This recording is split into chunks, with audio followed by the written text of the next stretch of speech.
कभी कभी प्रेम शब्दों में नहीं उतरता, वह तप बनकर सांसों में चलता है। वह मौन में भी संवाद रचता है और त्याग में भी जीवन के अर्थ खोल लेता है। एक ऐसी ही गाथा है उर्मिला और हमारे लखनलाल की, जहां वियोग भी व्रत था और मौन भी भक्ति। महाराज दशरथ के द्वारा कैकेयी को दिए वरदान के फलस्वरूप भगवान राम को 14 वर्षों का वनवास मिलता है और भरतलाल को अयोध्या का राज मिला। प्रभु के वन जाने के दौरान सिया संग लखनलाल भी वन को चल दिए। वन गमन होता है और त्याग की वह घड़ी आती है। वन के पथ पर जब राम चले, धरती भी जैसे ठहर गई। सिया संग धर्म की प्रतिज्ञा, लक्ष्मण संग निष्ठा उमड़ गई।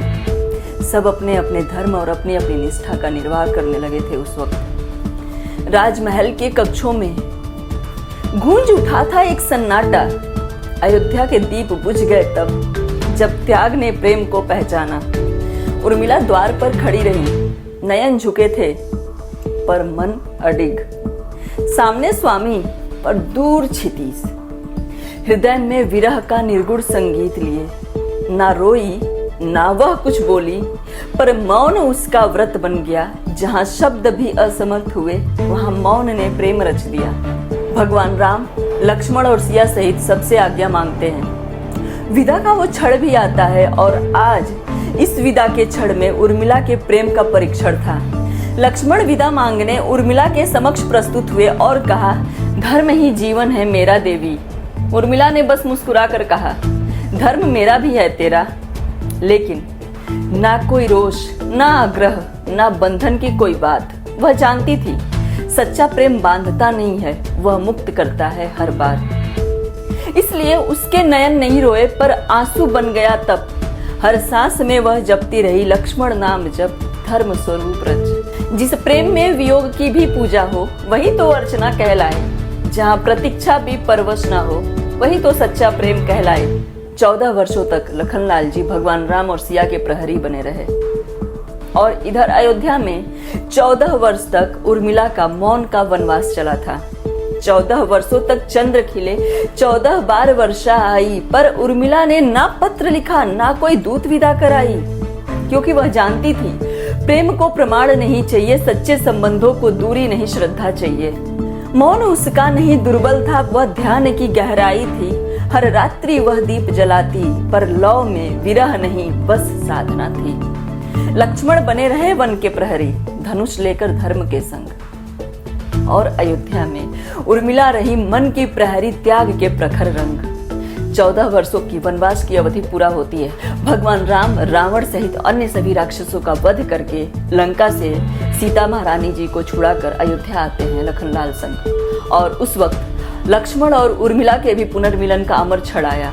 जब 14 वर्ष पूर्ण हुए और राम अयोध्या लौटे, सिया के संग लक्ष्मण भी थे, धर्म के दीप पुनः जल उठे।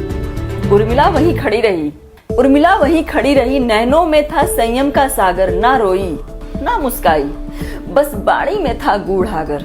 लक्ष्मण झुके उर्मिला के समक्ष और कहा उर्मिला से, प्रणाम देवी, क्षमा मेरा स्वीकार करो, क्षमा करे मेरा विरह। उर्मिला बोली, प्रभु यह विरह नहीं, यह मेरा स्वधर्म था। यह था मेरा स्वधर्म कहर। आप रहे वन के प्रहरी और मैं मेरे मन के कक्ष की रक्षक। आपका धनुष था शस्त्र और मेरा तप था भक्ति अभ्यंतरिक। राम ने जब उर्मिला को देखा, राम को उर्मिला के उस प्रेम का परम बोध हुआ। राम ने देखा विस्मित होकर और कहा, राम ने देखा विस्मित नयन से उस नारी का अडिग तेज, जहां ना कोई अपेक्षा थी ना गौरव, बस था तो समर्पण का संदेश। कहा भगवान ने धीमे स्वर में, वंदन उस प्रेम को जो त्याग में भी मधुरता रखे और मौन में भी संवाद करे, जो विरह में भी समरसता रखे। भगवान राम ने उर्मिला के उस त्याग का वंदन किया, उर्मिला के उस समर्पण का वंदन किया और उर्मिला के उस प्रेम का वंदन किया। मानो भगवान राम भी मन ही मन उर्मिला से क्षमा मांग रहे हों। उर्मिला का यह त्याग, उर्मिला का यह अनलिखा अध्याय अमरता को प्राप्त कर गया। कथा में राम का गौरव रहा, लक्ष्मण का साहस जग में गाया। कथा में राम का गौरव रहा, लक्ष्मण के साहस को जग में गाया। सिया के प्रेम की चर्चा हुई, पर उर्मिला का नाम कहीं ना आया।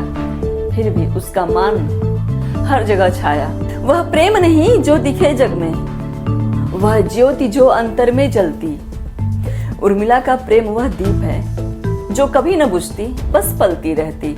उर्मिला और लक्ष्मण की प्रेम कथा केवल एक विरह नहीं, यह त्याग, विश्वास और मौन की साधना है, जहां उर्मिला का हर पल तपस्विनी की भांति बीता और उनका प्रेम श्रवण से नहीं बल्कि आत्मा से सुनाई देने वाला संगीत बन गया।